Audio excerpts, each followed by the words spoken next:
Panorama group, जो सोचता है वो करता है। आपके अपने सपनों का आशियाना।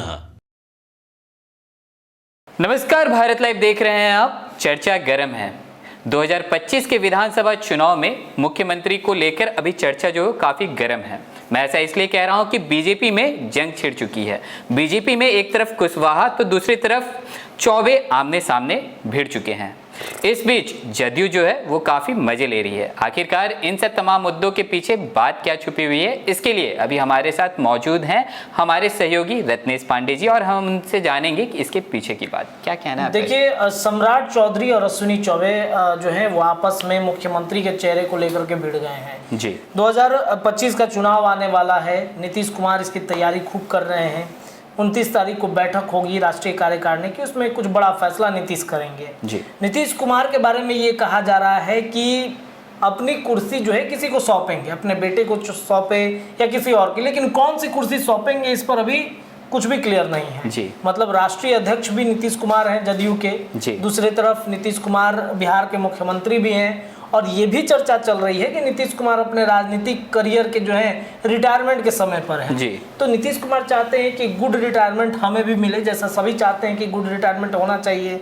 ज़्यादा उम्र हो गई है उनकी जी। तो थोड़ा सा अपना बर्डन जो है वो कम करें जी। इसके लिए वो अपने पार्टी से किसी व्यक्ति को देंगे या फिर भारतीय जनता पार्टी को सौंपेंगे या अपने बेटे को वो सौंपेंगे। इस बात पर जितनी मुंह उतनी बातें चल रही हैं जी। जदयू के अंदर एक बड़ा मतलब सवाल खड़ा किया जा रहा है। सवाल क्या खड़ा किया जा रहा है, नीतीश कुमार को राय दी जा रही है कि आप अपने बेटे निशांत को आगे बढ़ाइए, पीछे से आप उनको गाइड करते रहिएगा, बाकी हम लोग समर्थन करेंगे जी। ये फैसला अभी नीतीश कुमार को करना है। लेकिन भारतीय जनता पार्टी जो है वो भी कहती है कि बीजेपी का कोई आदमी होना चाहिए। 2020 का चुनाव जब ऐसे ही आया था तब ये चर्चा उठी थी कि बीजेपी कोई अपना कैंडिडेट खड़ा करेगी, आगे बढ़ा सकती है। नित्यानंद राय उस समय सबसे टॉप पर चल रहे थे। यादव के बड़े नेता मतलब यादव के वोट बैंक को भारतीय जनता पार्टी अपने तरफ करना चाहती थी, क्योंकि जो वाई समीकरण है यानी यादव का एक बड़ा वोट बैंक बिहार में है, और इसी यादव वोट बैंक से आरजेडी जो है हमेशा सत्ता में काबिज रही है जी।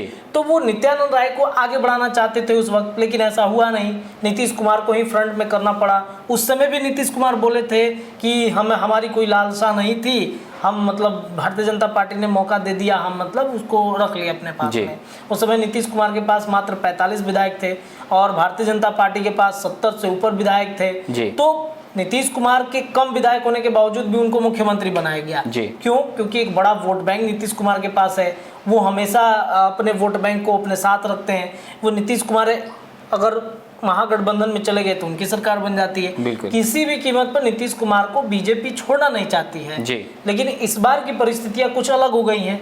इस बार लोकसभा में आपने देखा 16 सीटें जदयू को दी गई, 12 उसमें जीत के आई। इसके बाद भारतीय जनता पार्टी भी पिछली बार 17 लड़ी थी, इस बार भी 17 सीटों पर लड़ी है। तो उसको भी कॉन्फिडेंस था कि भाई 17 की 17 हम सीट जीत जाएंगे, लेकिन 12 ही सीट इस बार भी भारतीय जनता पार्टी को मिला है। 12 सीट जदयू को, 12 सीट भारतीय जनता पार्टी को। 12 सीटें ऐसी हो गई हैं कि भाई मतलब अब ना तो बोलते बन रहा है कुछ, ना निकलते बन रहा है कुछ। अब तो मतलब पहले था कि भाई कुछ भी हम मतलब बड़ा बयान दे देते थे, नीतीश के खिलाफ भी कुछ लोग बोल देते थे। 2020 के चुनाव में आपने देखा होगा कि संजय जायसवाल उस समय खूब नीतीश पर टीका टिप्पणी कसते थे। जीवेश मिश्रा थे, वो भी खूब नीतीश कुमार पर टीका टिप्पणी कसते थे, जिस वजह से तनातनी हो गई थी। और इन्हीं लोग के बयान की वजह से नीतीश कुमार आप देखेंगे कि 22 में नीतीश कुमार ने साथ छोड़ दिया इन लोगों का। उन्होंने कई बार इस पर टोका भी, केंद्रीय नेतृत्व की टीम से कहा भी कि भाई इन लोगों को अगर बयान नहीं रुकेगा तो हम शायद कुछ बड़ा फैसला कर लेंगे। और इन्हीं सब स्थितियों से तंग आकर नीतीश कुमार ने पाला बदल लिया। तो फिर एक बार अगर वो स्थिति रहेगी, बीजेपी सत्ता से बाहर हो गई। लेकिन इस बार नरेंद्र मोदी की सरकार, देखिए सरकार तो देश में बन गई है, लेकिन उनको भी पता है कि काफी कमजोर हमारी सरकार है, क्योंकि बहुत ज्यादा सीट आया नहीं है हमारे पास में। तो अपने सादी गठबंधन के नेताओं को हमको समेट के रखना है।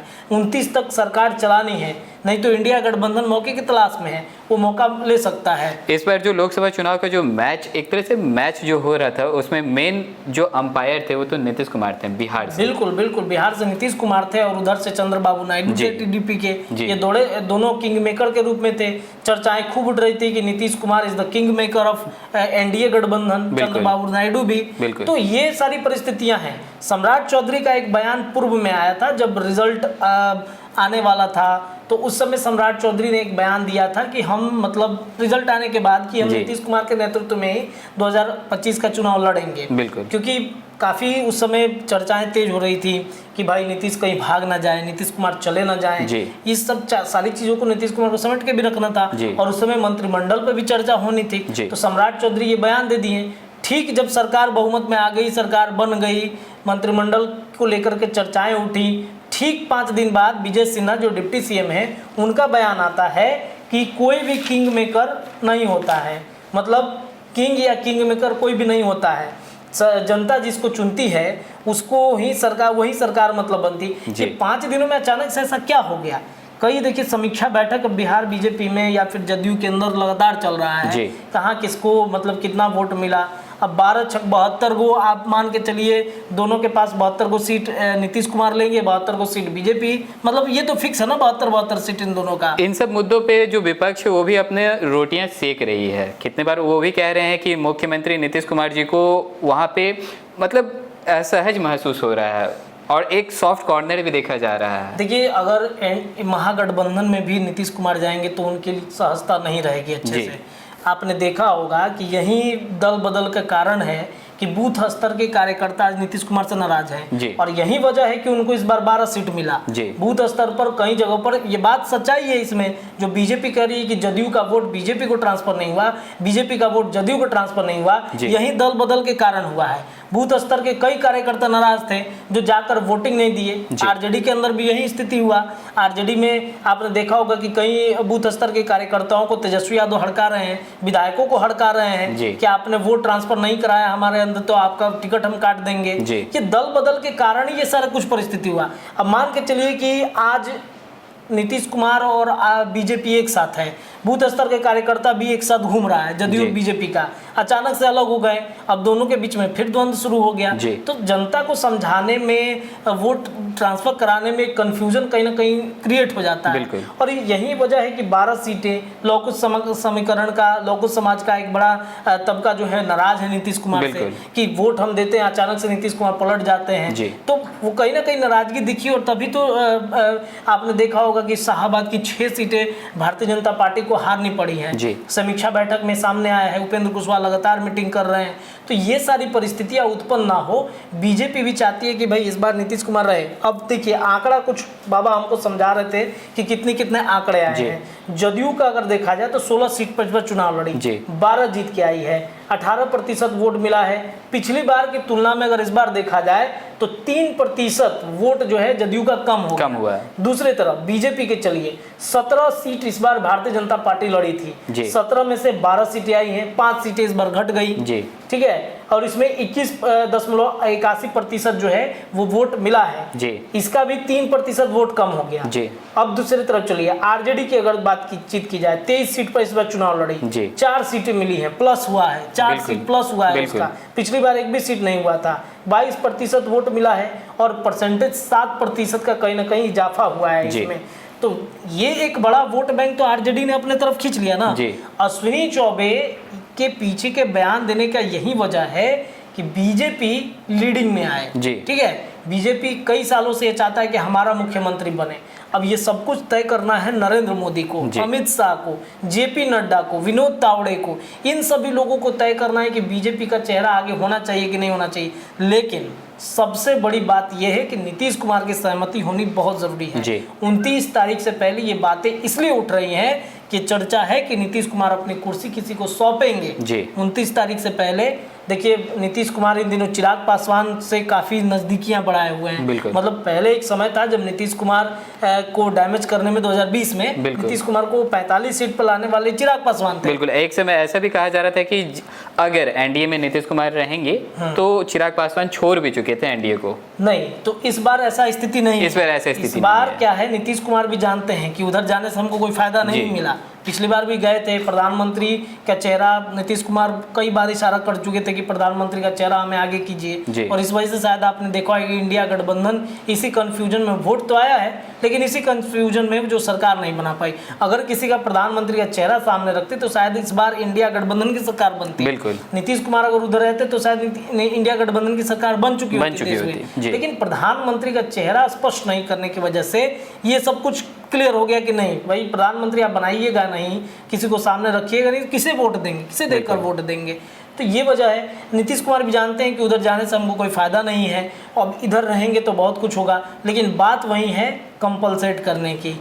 नीतीश कुमार से सहमति बनती है कि नहीं बनती है। अश्विनी चौबे राज्यपाल बनने वाले हैं तेलंगाना के, एक बड़ी जिम्मेदारी भी उनको मिलने वाली है, लेकिन बिहार में उनकी एक्टिविटी रहना चाहती है, क्योंकि देखिए भारतीय जनता पार्टी के अंदर ये मतलब बात नहीं झुटलाई जा सकती है कि गुटबाजी चलती है। पूर्व में सुशील मोदी रहे, उनकी मतलब वो तो अभी उनका निधन हो गया है, लेकिन बीजेपी के अंदर एक अलग तरीके का गुट उनका चलता था। इस बार सम्राट चौधरी का अलग गुट चलता है, अश्विनी चौबे का भी एक अलग गुट चलता था उस समय।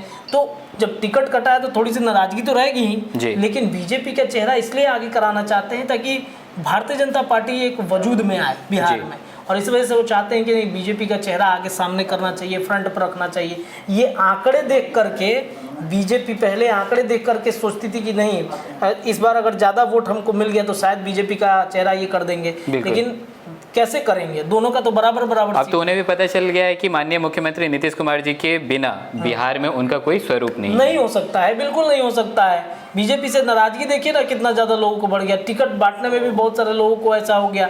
अब देखिए विजय कुशवाहा लौकुश समीकरण को समेट नहीं पाए, इसलिए मिथिलेश तिवारी एक मजबूत नेता बक्सर में, उनको हार का सामना करना पड़ा, कई जगहों पर हार का सामना करना पड़ा। आर के सिंह को मजबूत नेता, इधर रामकृपाल यादव को मजबूत नेता है। तो कहीं ना कहीं संगठन को भी मजबूत करना है, किसी अच्छे व्यक्ति को सामने करना है, बिहार बीजेपी को अस्तित्व में लाना है। इन्हीं सब तमाम वजहों से अश्विनी चौबे लगातार बयान दे रहे हैं, और मुख्यमंत्री 29 तारीख को ये फैसला करेंगे कि क्या करना है। अपने नेताओं के साथ बैठकर एक मीटिंग करेंगे, और मीटिंग के बाद सब कुछ डिसाइड होगा कि बीजेपी को बड़ी जिम्मेदारी देंगे या फिर वो जिम्मेदारी अपने पास रखेंगे। ये सब कुछ तय नीतीश कुमार ही करेंगे, और इस वजह से ये बयानबाजी लगातार चल रही है। 29 तारीख से पहले एक संदेश जदयू को भी देना है कि भाई चेहरा हमारा ही रहेगा, नीतीश कुमार अगर हटेंगे तो चेहरा हमारा हो जाएगा।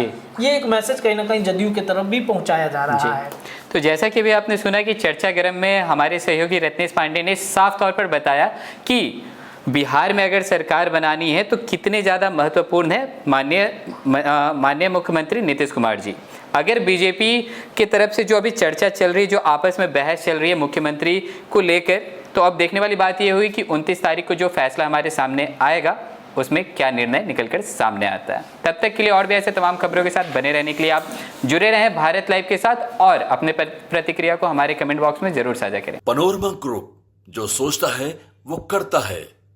अगर ये वीडियो पसंद आई और वह बिहार के राजनीति और बिहारियत से सरोकार रखेनी तो सब्सक्राइब बटन दबा के चैनल के सब्सक्राइब कर ली। ओजे एगो घंटी बा, ओकरा बटन दबा देला से कुल सटीक और मारक खबर रुआ मुफ्त में मिल जाई। अगर रुआ पत्रकारिता के हमनी के नया प्रयोग में सहयोग कर चाहतानी तो ज्वाइन बटन दबा दी। पेटीएम नंबर नोट कर ली 9386816700। धन्यवाद।